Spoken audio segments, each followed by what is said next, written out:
My name is Amanda DiVenuta, and I'm a professional dancer with Kansas City Ballet. I'm going on my 5th season with the company, and I'm really looking forward to performing the role of Dorothy in the world premiere of Wizard of Oz.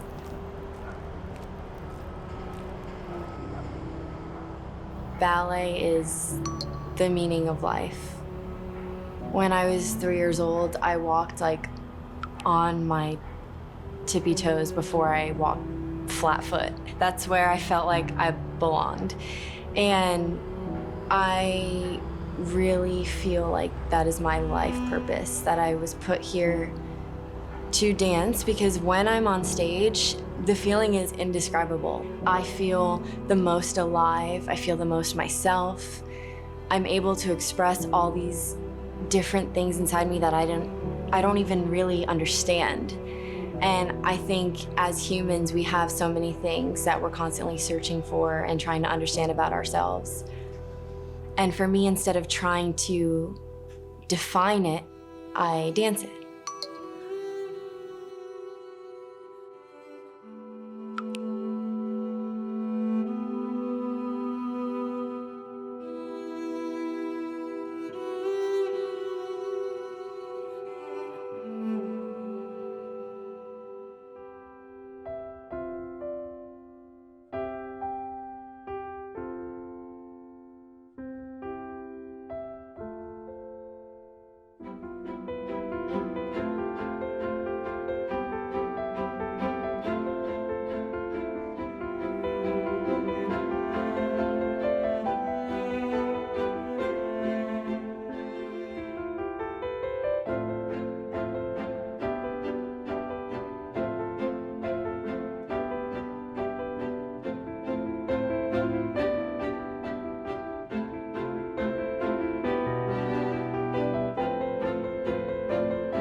A lot led up to becoming an artistic director.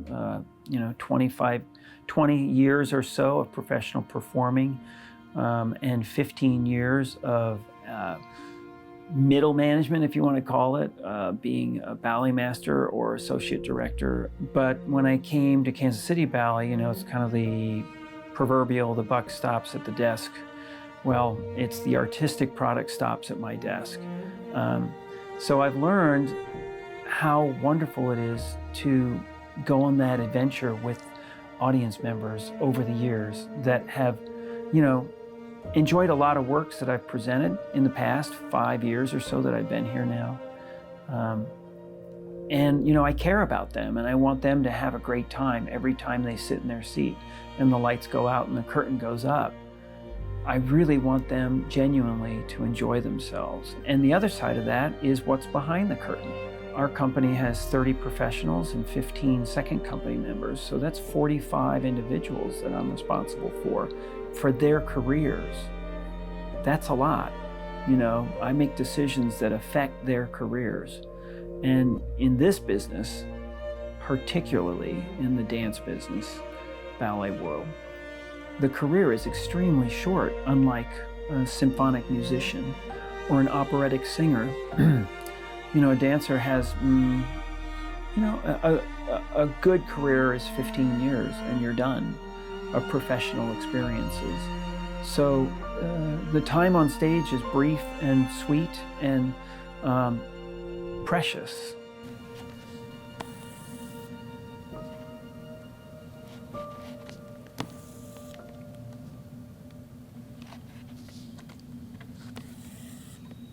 Takes me a little bit longer to sew my pointe shoes than most people. Most dancers use floss, and it's apparently stronger than thread, so you really only need like 5 stitches. But I like to use normal sewing thread so I can like have different colors and stuff. It's fun for me. It's kind of therapeutic that it takes this long.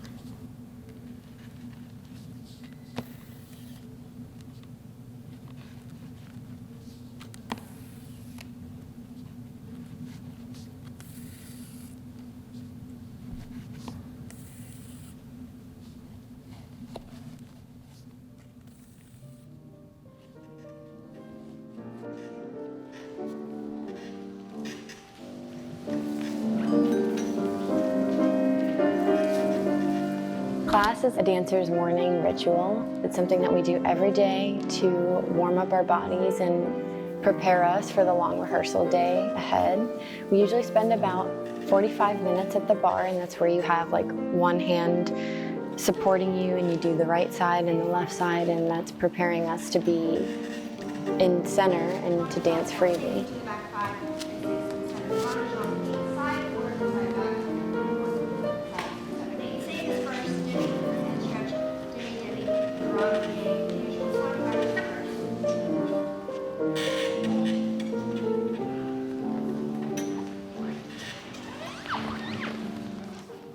Excited and anxious to get started, because when I hear 75 days out and the ballet is not choreographed yet, it's kind of a lot to take in. But usually with new productions like this, I find that we're working on stuff and changing things down to the last minute. But for me, it's fun to do that. It keeps it fresh. It keeps it like, keeps the mind racing. I'm really looking forward to having Septime back. I really enjoyed working with him. Audiences come with a strong expectation. You don't want to disappoint them, but I believe if I'm really successful, I will be successful in a certain kind of bait and switch. That you provide enough of what the audience expects so they accept it, but you provide it in a surprising way. I don't want to show them the movie. They can just rent that on Netflix. There's no reason to do a ballet if you can't illuminate a facet of the story that's not already illuminated by other forms. So the ballet has to be different than the book or the film. Otherwise, there's no point to do it. We've got to find some aspect of the story that can't be illuminated by the spoken word. Something that ballet does, that dance does, better than words do, which is to embody emotional content. So the grand themes of good versus evil, of friendship, these kinds of things are at the heart of what ballet does well. Because we're doing it without language, we're unencumbered by that. And that's what certainly I'm focusing on, is illuminating a different facet of a well-known story.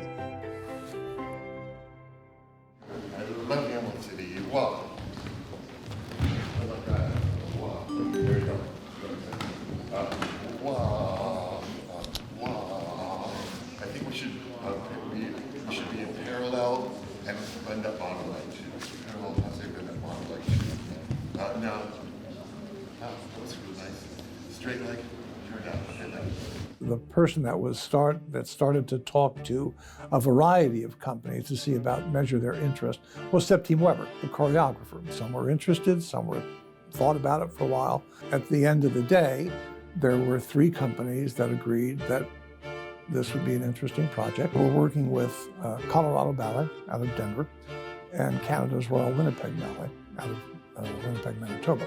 It's a very cost-efficient way to be able to spend a significant amount of money, significant in the sense of getting a high-quality production with really a bevy of high-end creative artists.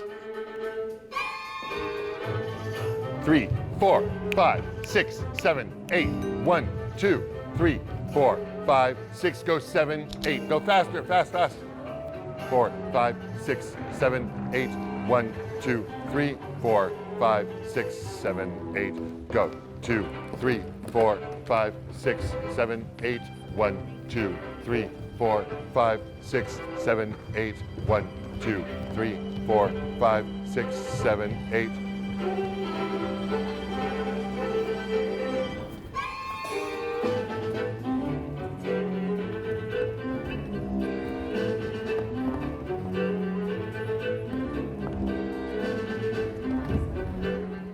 For me, it starts with the source material.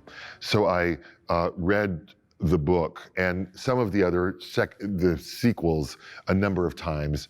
I've certainly watched the film and watched The Wiz and some other source material, but mostly from the book, wrote a libretto, which was essentially an order of scenes. And I wrote it in detail enough that the composer could write music.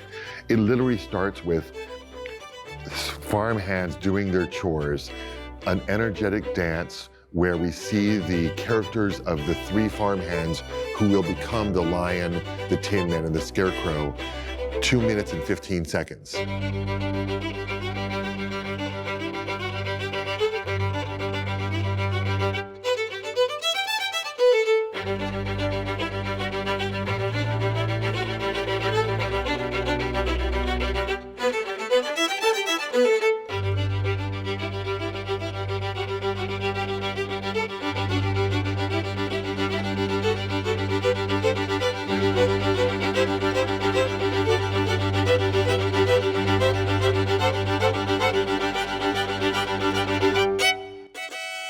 Inside, there's a 16-measure passage for Aunt Em and Uncle Henry. Dorothy enters, 2 minutes. We see her alone. We see Toto comforting her, etc., for 2 hours. So this libretto is essentially an outline of scenes. And in that process, I discover what scenes I will include, what scenes I will excise, how it will be different. You know, the book is quite long. What elements from the book that were not included in the movie, might we include? How there might be some things that are particular to my take on the source material, which I've been living with Wizard of Oz since I was 6 years old. It's been really important to me. So the first step is that developing a libretto, and that helps me work with the composer for 6 months. You know, you have to sit down with a choreographer, and in this case, Septime and I sat down together to talk about the story and how we were going to portray this amazing journey of Dorothy through The Wizard of Oz, and not just referencing the film, but also through the book. So start with the book, and of course you can't ignore the film. So you start with the story. How are you going to turn that story into a ballet? And that conversation moves forward, and of course, what comes first? Really the music, because you have to think about, okay, Dorothy's in Kansas, what does that sound like? In the case of this show, we have a lot of fun references to popular music, and Septime likes to play with a lot of those references in the dance. And so I'll listen to a lot of music, we will listen to a lot of music and say, does this how the lion is feeling? He wanted sort of a disco feel, cool feel for the lion, more down-home country feel for the Scarecrow. And the Tin Man had a soulful feel. But the Tin Man's fun because I can use sound effects with the oil can. So I love sound effects, and I love to integrate the sound effects then into melodies that describe these characters.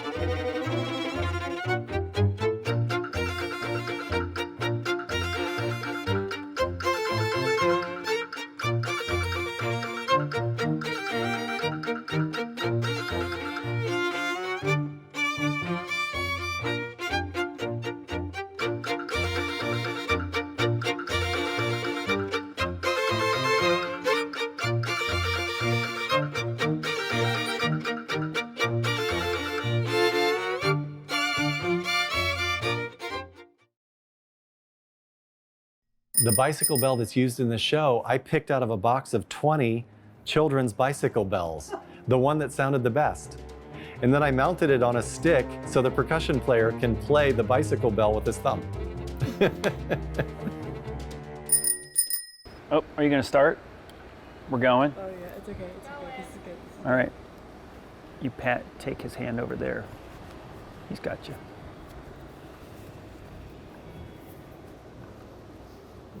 You know, at first it was just, I was picked for the photo shoot for Wizard of Oz. And, you know, usually like that means, you know, you've gotten the part. But there's always like that chance that you're just a good face for it. But, you know, I think it was January or February, Septeem came for a week and started choreographing.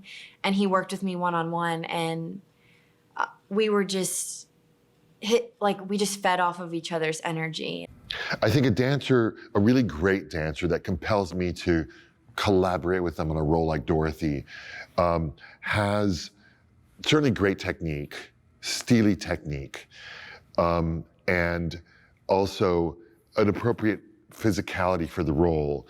But the passion that's so important amounts to a confluence of fearlessness and Factor X. Factor X is that ability to take what's inside of them and spill it outside of them to the audience. All of the dancers in Kansas City Ballet are passionate about what they're doing. You wouldn't get to where that level if you're not. But what's really special is to be able to have that then manifest itself into some kind of, not exactly charisma, because that sounds superficial actually. The ability to actually have the passion show itself, radiate, that's the Factor X. And also kind of a go for broke. Dorothy was like a go for broke kind of gal. And so I wanted that kind of physicality, that readiness. And Amanda has that in spades. I mean, she's just a go for it kind of gal.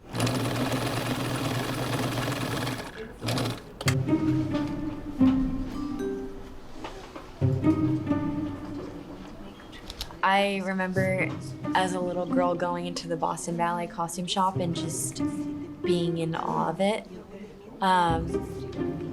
The work and intricate details that go into making a costume or a tutu is so beautiful. And luckily for the Wizard of Oz, like, this is the first time I've had a costume made on me to my measurements, and it fits me perfectly. And that's gonna be an amazing experience to dance in something that feels like second skin on me.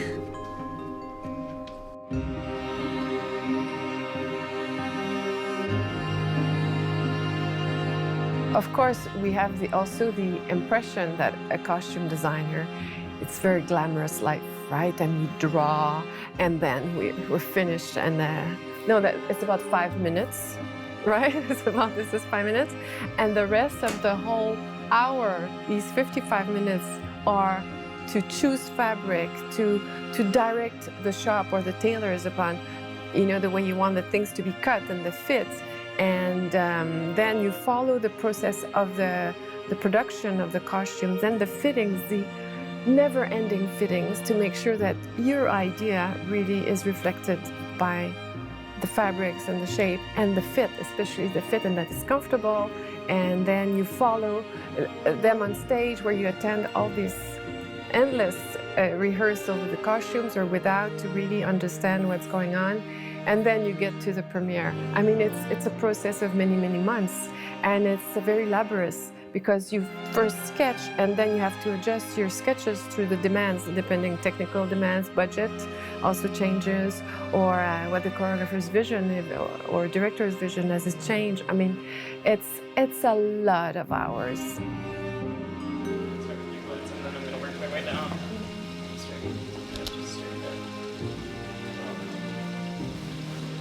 How's everything going?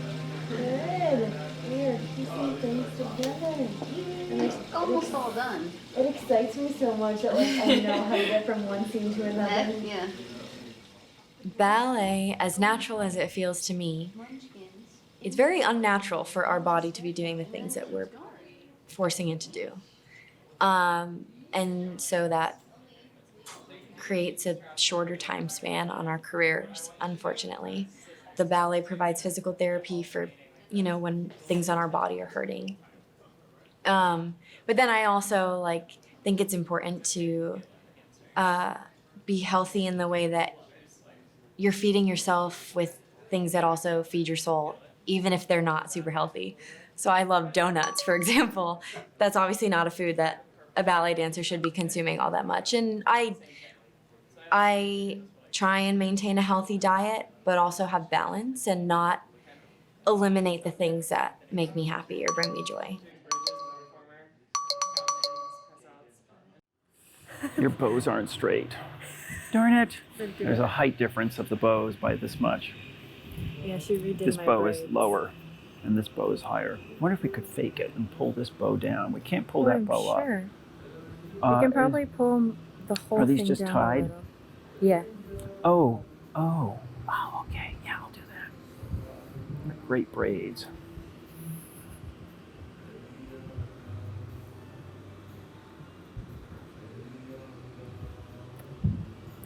And they're not tied sideways, they're tied. Okay, that's close enough. Now we got to get the bow so it goes this way as opposed to that way. And I don't know how to twist that so it'll stay. See, that one's nice. It's going like that. Yeah. Look at this one over here. See how it's up and down?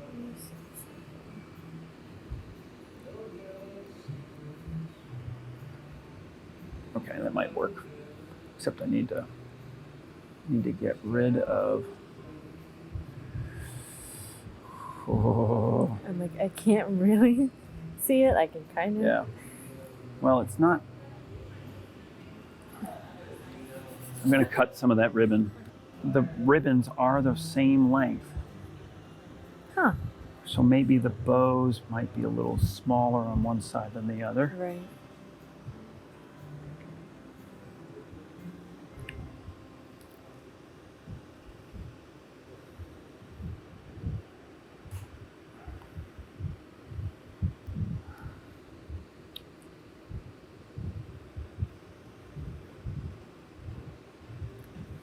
Yeah, and I think the bows are a little too big. So now we cut. You got that? Mm-hmm. Got it? Okay.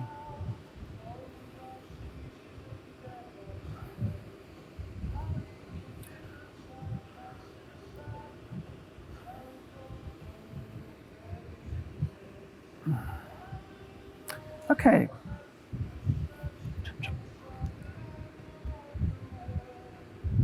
Oh, I get so nervous cutting things.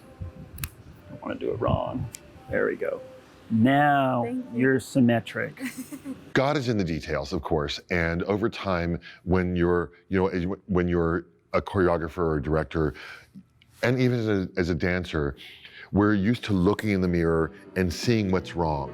That's what we do. We dance in front of the mirror. We dance in front of the mirror not to admire ourselves, but to correct ourselves. That's the function of that mirror in the front of the studio, is to see what's wrong, to make sure everything is right and precisely in place. What this does over time is it refines your eye, so you can look at something and see precisely what it needs to be. And then as a choreographer, I am looking for certain shapes or stage pictures, or I'm looking to discover something. I'm looking with my refined point of view. It's not that I have refined taste, but over time, I've refined the kind of shapes, the kind of stage images that seem to be logical to me to fulfill the storytelling needs. And that means how you place a corps de ballet, how you position people on stage. It means how long the ribbons should be on Dorothy's pigtails. It means how high the rod should be on the puppet that's going to fly by. Just virtually every detail, a decision needs to be made. So this is one of our big winged monkey puppets, and we have a scene. Of course, this is an iconic piece in the movie, and we wanted to honor that in our piece. And so we have a scene that has just a field, an ocean of these puppets. This is the largest one. And then we have one that's about 3/4 this size, and another one that's just 18 inches tall. And there's about over 30 of them in all. They kind of just fill the stage, kind of force the perspective. And these are going to be increased by the projections behind the puppets. So it just feels like it's an infinite field of these puppets. But it's very simple. It's it's just a monkey on a stick, but it has some really nice kind of flow to it. Let's see how we can do it. Like I was saying, I think I mentioned yesterday, a good way to do that, instead of doing this, a good way to do an angle change is to think about your upper hand being your pivot point. So you can even move it up a bit and you're just doing a pivot like that. Mostly, I've always been into art growing up, and I certainly watched Sesame Street a lot growing up. I grew up in rural Quebec and in a small town, and so having Sesame Street was a great way to bring kind of international quality art into my living room, And so I was definitely exposed to a lot of puppets at that point, but I was mostly just interested in art in general. And I did a few things. I went to animation for a bit. I did fine arts. And then I decided to try theater. And it was all about storytelling. I like art, but I also like characters and storytelling.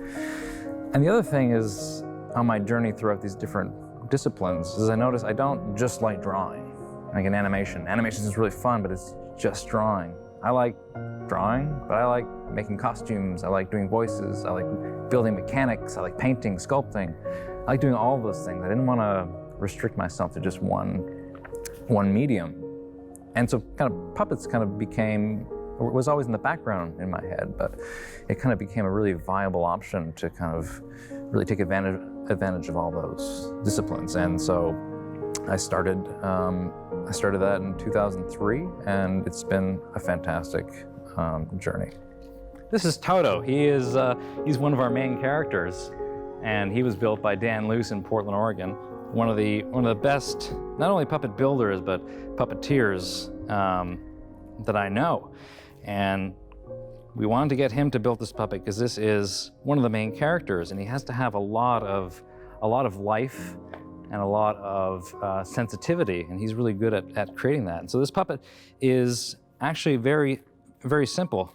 He's just got these sprung legs, and he's got a head rod, and he's got a body rod, and everything is done from these two rods. There's no triggers, pull strings, batteries, electronics. It's very low tech, and we want it to be very simple, but very, very sensitive and lifelike. And so he can do, almost anything a real dog can do. And so we're going to be working with the performer to not only give him life, but find some nice connections with Dorothy, because they're best friends, and we want to kind of build that friendship.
During Wizard of Oz, I don't think I had ever been as tired as I was during this process.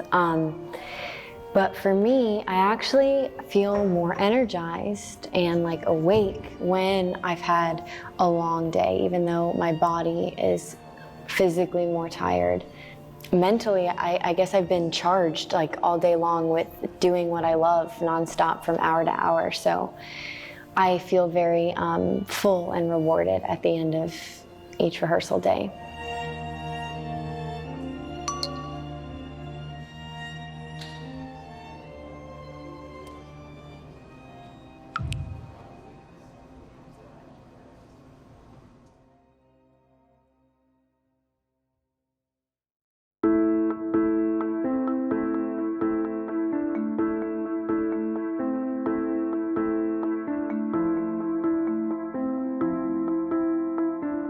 To be successful, it's not a matter of multitasking, it's a matter of changing gears very quickly, being really on task 100%, and then as soon as that task is over, changing gears 100% and be 100% focused on the next task. You can't be successful without being 100% in the moment with all the different tasks, and there's a lot of different tasks.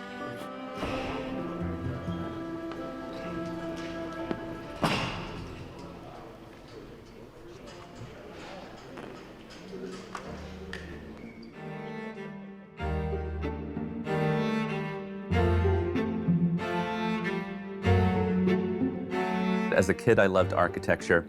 Didn't seem like an option for me. And I truly had to find set design. It took me a while. I started out in music, and then from music, I got into design, and then actually my MFA's in costume design. And somewhere in there, all the loves combined. And I think it's actually one of the best things possible is to be given the opportunity to reimagine. You're just walking in as an audience member and bringing wherever you are that day and throwing it on the blank canvas in front of you anyway. So whatever you see, you're going to project how you feel that day on it. That's where we start. There are some ballets that I've done throughout my career that don't really have any props or sets or specific lighting, and then it's up to the audience members themselves to create and imagine what picture we're trying to paint as dancers, and that's also fun in its own way. I was constantly amazed and surprised, and there were some shows that midway through the performances, I would notice something on the screen that was being projected during the Yellow Brick Road scene that I had never seen before, and it was amazing to me that so much went into telling the story the best way they could tell it. So the matrix will have one of the sends, and then once we program the sends inside of Watch Out, we'll be able to switch it up. So like output 1 here comes into input 1 here, which becomes however many outputs we want. Mm-hmm. So input 1 and input 4 will go to output 1, etc., so that we have a full tracking backup of the whole system. Being a set designer is part of storytelling, but it's truly just a part of storytelling. And the first thing is you have to be happy to be part of a group. You have to be happy telling a story with a group of people and not just it being about you and your own expression.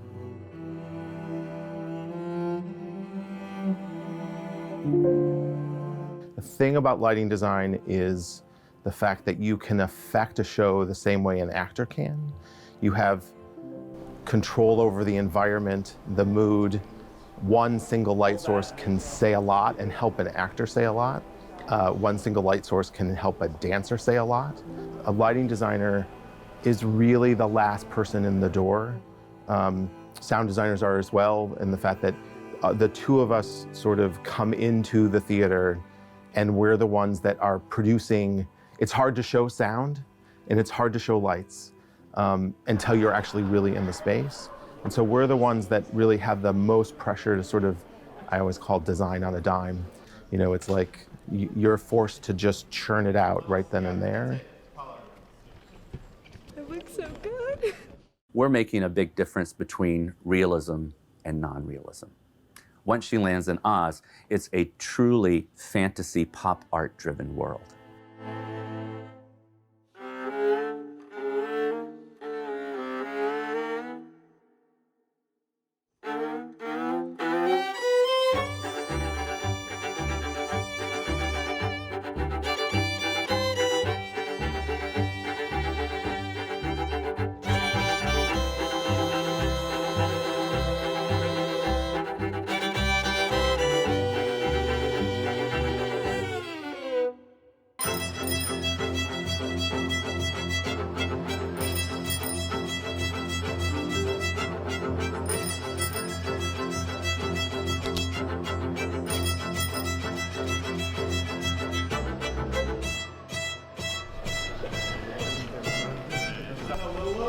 I'll put the wheel between your legs, grab the handlebars.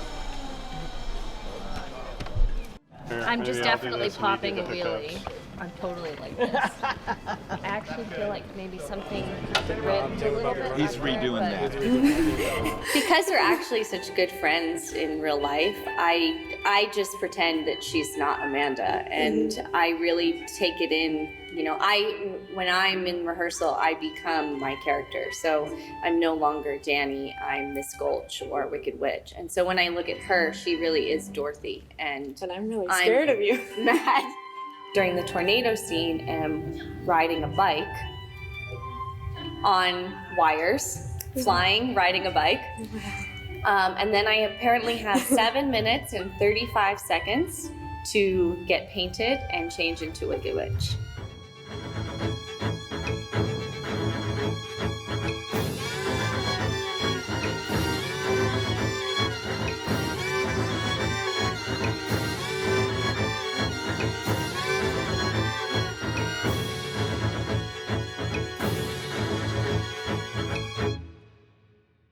Fun when there's like not just straight across, but also has a little loop in there. I mean, you can do a loop as you're running. You know, like run, loop, bend, run on one side. Then it goes down. So each pass has a different kind of decorative thing.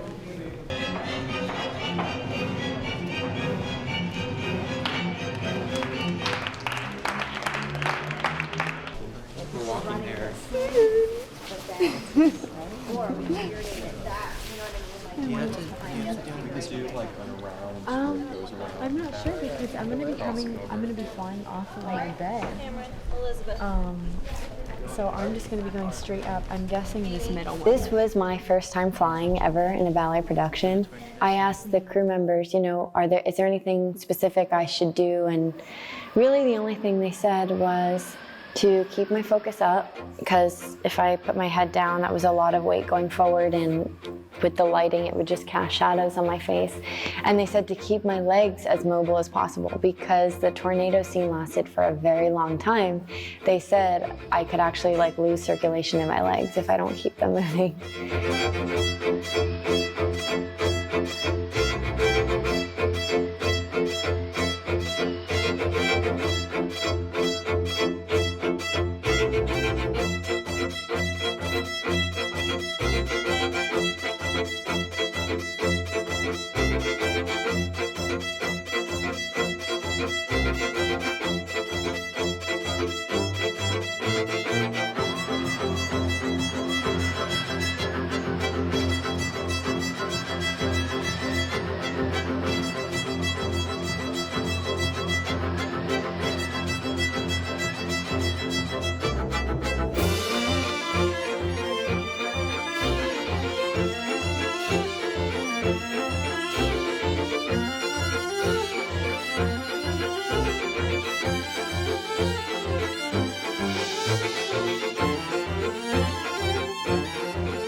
What do you do when you find out you have a world premiere commission? As a music director, my first interests are, what instruments are you going to write for? And talk about that, because we need to have the right instruments in the orchestra pit. And how big of an orchestra do you need? And all of those things that we work out with the composer before he ever puts a note on the piece of paper. So we had worked through all of that with him. And I have the score now. It's this big pile here on my desk. This is the conductor score, all 471 pages of it. So if you read straight down on a line, this is one bar of music. And these are all the instruments that are playing at the same time. Now, when I saw the score, which was fairly recently because it's been quite an epic mission for him to write this much music, I found out all sorts of wonderful things that he'd done in the score. For example, our percussion section plays 33 different instruments during the course of the ballet. So there's lots of wonderful sound effects and interesting ways that he's used to create rhythms. He also put in a tenor saxophone. Very unusual for a symphony orchestra. That's usually an instrument you associate with jazz. So just thinking about that a little bit, maybe there's a little jazz in this score, which makes it a whole lot of fun.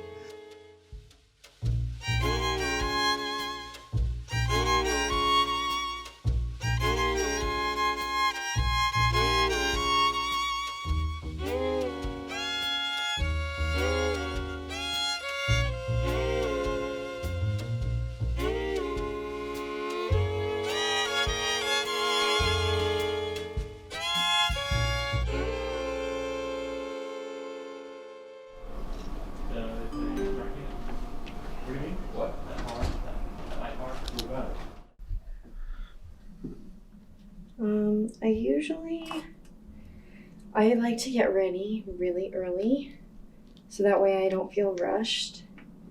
So now it's 5:21. I'm hoping to be done in here by 6 at the latest. And then I'd like to go warm up because half hour is at 6:30 tonight. And then we start our dress rehearsal at 7. Normally, I think the shows are at 7:30, so half hour is at 7. We have a little more time. But tonight, because of how things went this morning, I think we're gonna start earlier so we have more time after to work on things we need to fix for tomorrow. Liz had told me to try and get a little bit more of a poof, so I think I did a good job.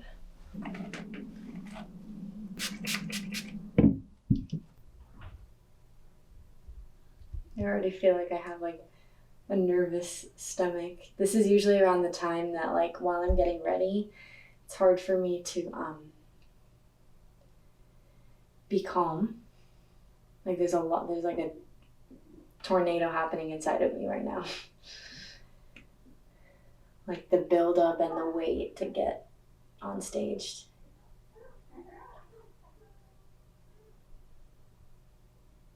It's usually why I like to give myself some time to do my makeup, so that way I'm not like rushing and shaky with my eyeliner and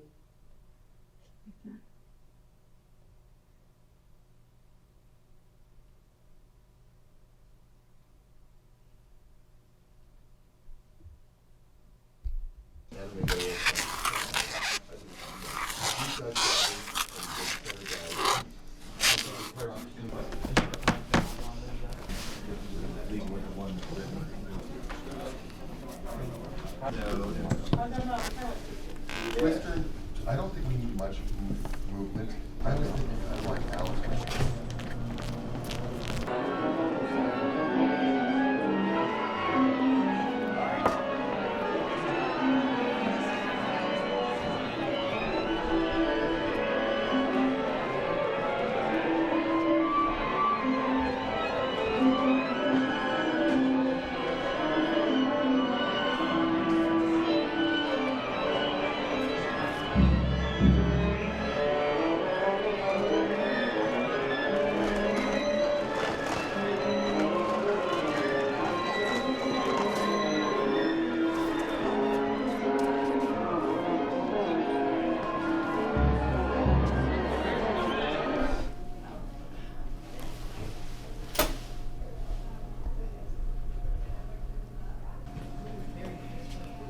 I usually don't sew. I don't do this. But now it's an emergency. It's Glinda's bubble skirt. At first it was supposed to be a bubble skirt over her head with an umbrella under. And then finally, because of technical difficulties, only her legs were going to show like this. And then it changed to this and to that. And now she's on a swing. You know, she arrives on a swing. And this became a skirt, which was not the intention. So you have to make it look like a bubble still. So, you know, this is fun. This is, you know, I love that action, you know. It's on the edge. You have to like stress and adrenaline to do that job because, especially when it's a premiere, you know. It's the first time we see it in theater with the costumes, especially when it's very technical like this. You don't know if it's going to work, you know. So, yeah. When you're too sensitive, you should not do that job. Baby ballerinas, get dressed, please. Baby ballerinas, get dressed, please. All right, I'll make an attempt at the cues. Look to be on the right page. Are you guys ready back there? Yes. Standby spots. Guys, be right on the music for the knocks. Knocks are a little unclear. Be really clear with the knocks. Spot 2 to the stage left window. Go. Spot 1 out. Go. Spot 2 to the stage right window. Go. Lights to 95.5. Go.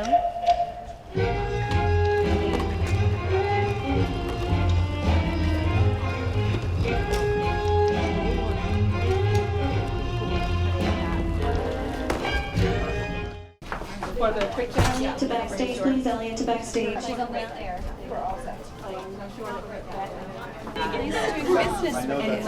And so then, you know, like in the back.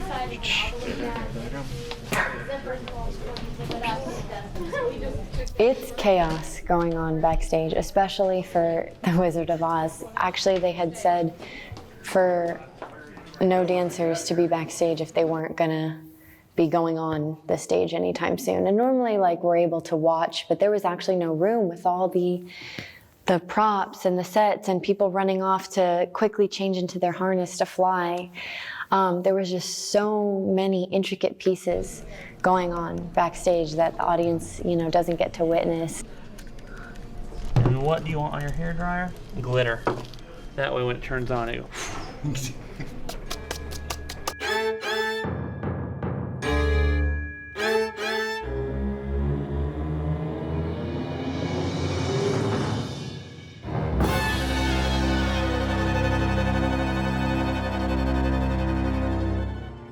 During Munchkinland, I ran off stage behind the big flowers that came in the dark once the witch came on, and I had about 40 to 50 seconds to get my red shoes on. It felt like 10 seconds in the moment. It felt very fast. I usually always had someone helping me out.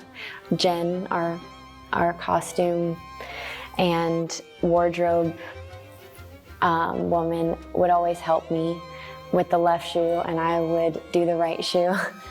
And I usually just made it out in time for when I needed to be out.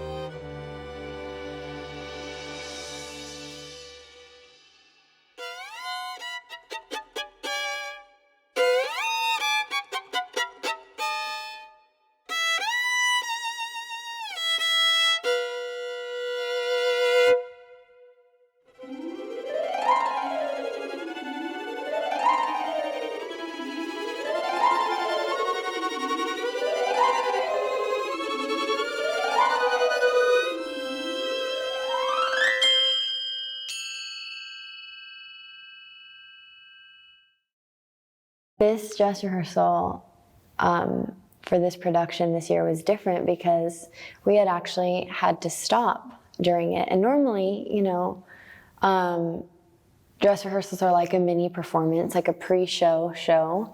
We usually have a small group that comes to watch. And Devin always says at the beginning in his speech, you know, this is technically a rehearsal, so if we have to stop, we will.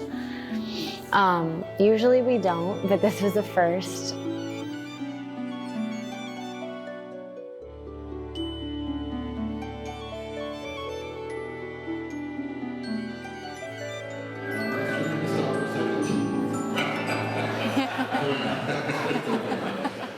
Okay, can we set a higher turn here? Can we play it all the way out, do you think, Michael? Can we, So before opening night, I actually hadn't done the ballet fully without stopping. So it was very nerve-wracking. Until that curtain goes up, you never quite know what you're going to get out there. You know it's going to be good. You know it's going to be a good experience. You're just not sure how good it's going to be. And that's what's always exciting. When the audience is mingling and they all get into the theater and there's that buzz, that conversational buzz going on, and then the lights quiet down and the conductor walks out and takes their bow, and then there's that hush right before the first downbeat. And it's like, here we go.